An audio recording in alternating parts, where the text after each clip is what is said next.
All right, and that is done. Hey, today I just finished writing 4 different promissory notes for a private money lender who's going to be lending to us on some of our properties behind the hard money lender. I'm going to talk to you today about how to raise private money, and I'm going to talk to you about the benefit of doing so when you go to refinance the property later on. My name is Shiloh Lundahl, and you are watching the Improved channel focused on real estate investing.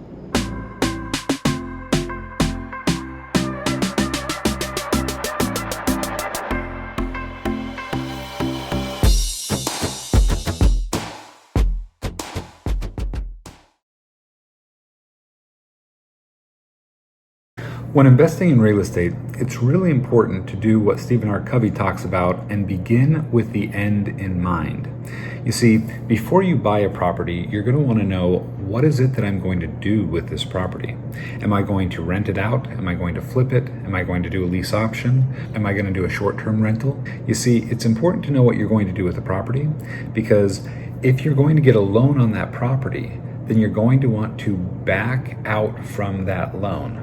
What that means is you think about the long-term financing and how you're going to get the long-term financing and what you're going to need either to qualify for that long-term financing, and you're going to want to know the details of getting that loan. You see, what you don't know can hurt you when it comes to getting financing on your properties. And one small little thing that a lot of people don't know about is that there is a different interest rate when you get a cash out refinance or what's called a rate and term refinance. Banks don't like to just give people a whole bunch of money when they go to refinance a property. So they charge for that added risk. You see, when a bank gives you a lot of money when you go to refinance one of your properties, you can take that money and you can go to Vegas and you can have a wonderful time and you can blow all that money. And so that actually increases your debt, and it doesn't put you in any better financial position. And so you worsen your financial position by doing so.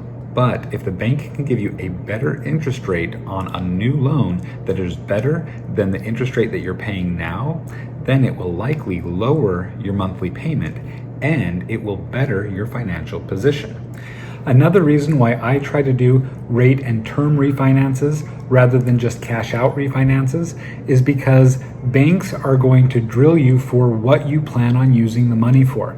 And if they don't consider the reason that you want to do that cash out refi as being worthy of doing the cash out refi, if they don't consider it being of value to them, then they're likely going to try to not do the cash out refi.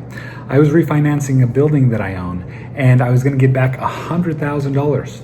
And you know what the bank said? The bank said, you know what, we don't want to give you that $100,000 in cash. Just tell us some of the debts that you have, and we're going to go ahead and pay off those debts with that money, rather than giving it to me, and I wanted to use that money for something else. And so it was very, very frustrating. And that is another reason why it is so helpful to have a second loan on the property, so that you can pay off that first loan and that second loan, and then you don't have to do the cash out refi. You can just do the rate and term refi. Did you know that there's a difference in interest rate if you get a cash out refinance versus getting a rate and term refinance? I didn't know this either, but apparently there is. And sometimes that difference is 1/8%. Sometimes it's a whole 1/4%. So what does that even mean in the long term? Well, in the long term, on a property that you're getting a loan for about $200,000 on, it could probably save you between $5,000 and $10,000 over the life of the loan. So I'm going to explain that math, but I'm also going to explain how to raise money from private money lenders.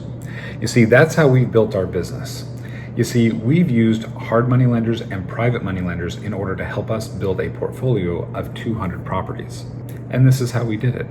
A few years ago, we started holding meetup groups in order to bring different real estate investors into one room, and then we could talk with them, we could network with them, and we could learn from them, and they could learn from us and what we were doing.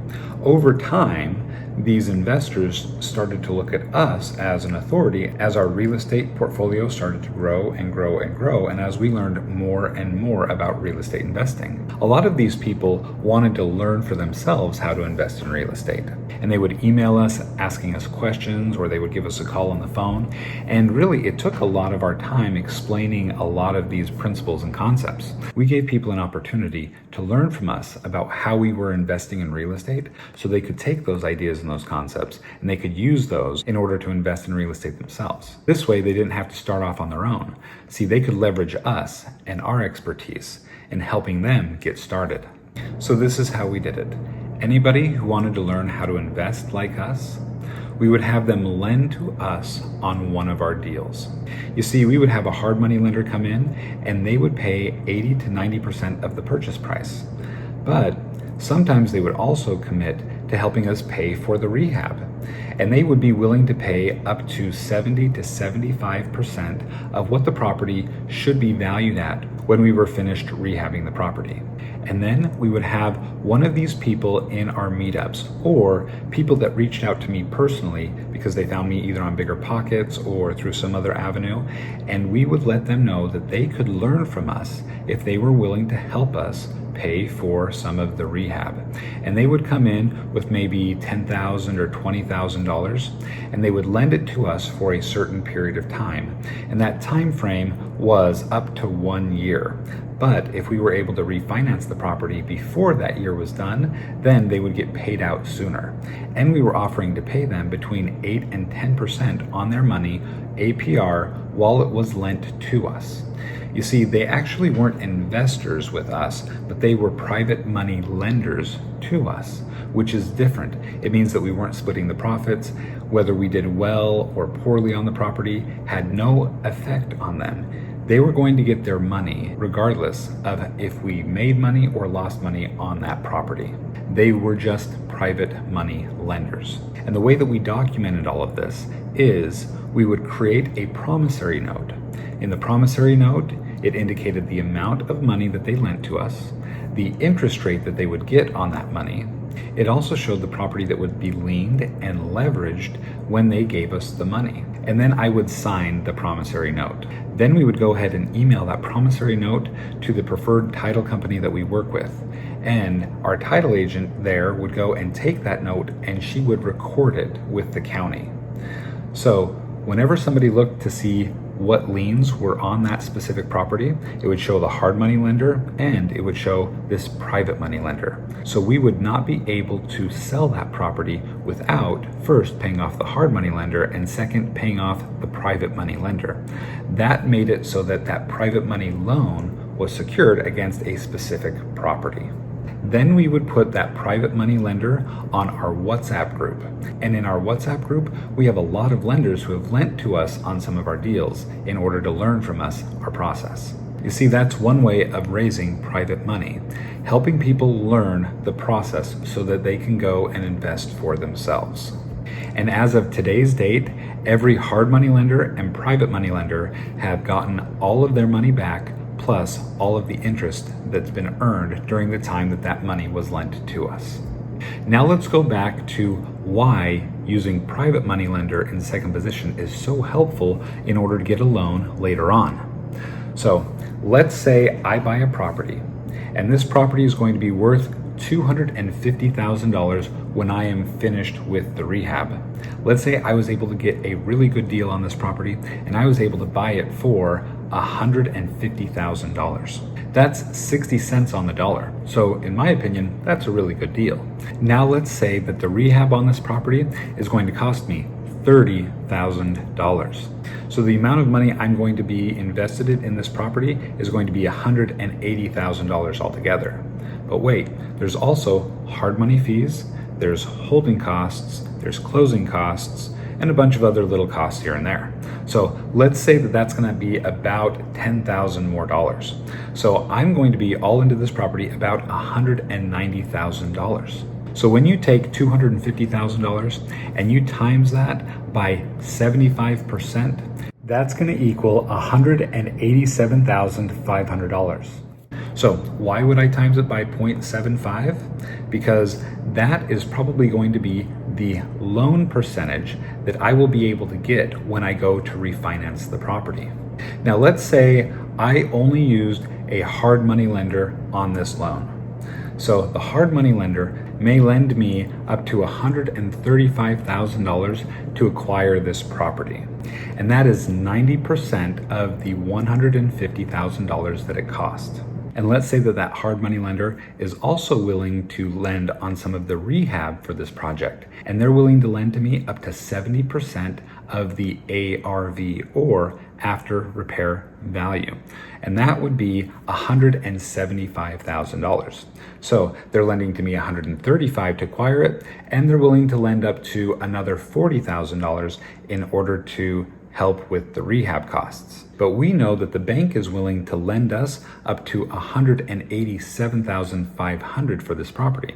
So there's a difference of $12,500. So if I try to get a loan later on for 75% of the value of that property, which again is $187,500, what would happen is the bank would see that I owe $175,000 and that I would be getting some cash back in the refinance. And they may look at this as a cash out refinance, especially if the numbers were bigger. But let's just keep going with this specific example. If they saw it as a cash out refinance, they could charge me 1/8 of a point to 1/4 point higher in interest over the life of the loan. So now let's take a look at that. What would that mean over the life of the loan? All right, let's go ahead and open up my Mortgage Calculator Plus app on my phone. Let's take a look and let's type in $187,500. Okay, and now let's see, let's scroll down here and make sure everything is correct, and it's correct. Let's open up the mortgage schedule and let's take a look at the details. Okay, let's go ahead and scroll down. And as you can see, the total amount of interest is $97,192. Now let's go and let's change the interest rate to just 1/4% higher. And let's see what happens when we change it from 4.5 to 4.75. Everything else stays the same, except now our total amount of interest is $103,300 over the life of the loan, which is, in this example, a 20-year amortization schedule. So that's a difference of $6,000 over the life of the loan. But remember, this is only a $200,000 property. Imagine if it were maybe a $400,000 or a $600,000 property. Now we're talking about between $12,000 and $18,000. So it's significant enough to do this little trick in order to save money over the life of the loan. So did you notice a difference in the payment as well? It went from $1,186 to $1,211. A difference of $25 of monthly cash flow is probably not a big difference, but that's $25 going to you and not the bank for some small little detail. You see, there's a lot of small little details that you need to be aware of in working with banks, because if you aren't aware of them, then they can hurt you later on, or they can cost you money. And this is just one of those small little things. When I have a private money lender and they come in second position and it brings up that loan from $175,000 all the way up to $190,000, now what happens is I was able to take their $15,000 and I was able to use that in order to help with the purchase of the property. You see, the hard money lender lent me $135,000, and now I have this private money lender come in with $15,000. Well, that's my whole purchase price. So now I don't have any money out of my own pocket for the purchase. And now I can use some of my own money, or maybe some money from one of my credit lines, to go ahead and start with the rehab.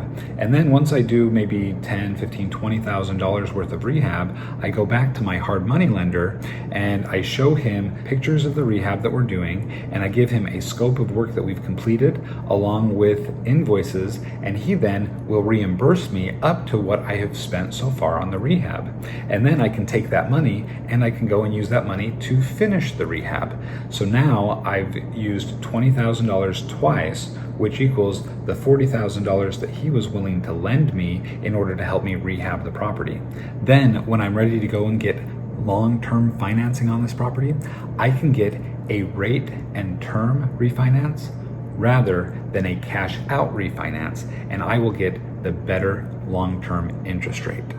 So I hope this video was helpful for you in learning how to work with private money lenders and how to raise private money, and also the benefits of doing so that it can help you get a rate and term refinance versus a cash out refinance. If this was helpful for you, please subscribe to the channel, click the notification bell, and comment below and tell me how it was helpful, or if you have any questions about this process, go ahead and put them in the notes below. I'd be happy to answer them. Thank you so much for watching this video, and I hope that you have a fantastic day investing in real estate.